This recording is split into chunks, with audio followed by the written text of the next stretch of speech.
ஓம் சக்தி. சக்திகள் அனைவருக்கும் என்னுடைய அன்பான வணக்கம். சக்திகளே,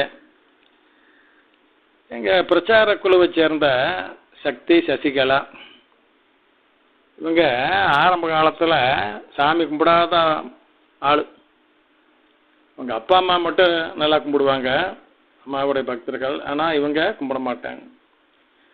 இதை அவங்க வற்புறுவதற்காக போனால் போகுதுன்னு கையெடுத்து கும்பிடுவாங்க, அவ்வளோதான்.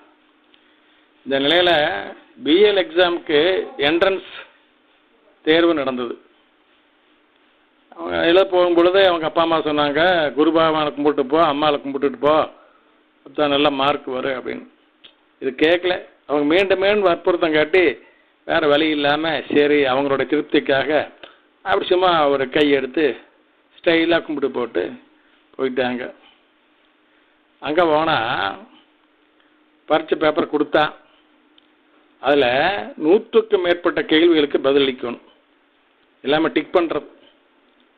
இந்த அம்மாளுக்கு 8 கேள்விகளுக்கு மட்டுமே பதில் தெரியும், மீதிக்கெல்லாம் ஒன்றும் தெரியாது. அவ்வளோதான் ப்ரிப்பேர் பண்ணியிருக்குது.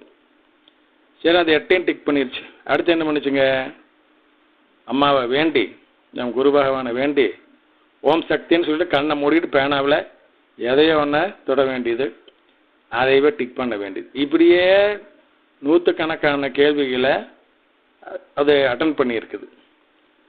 கடைசியில் ரிசல்ட் வந்தது. இந்த அம்மா தான் ஸ்டேட் செகண்ட்.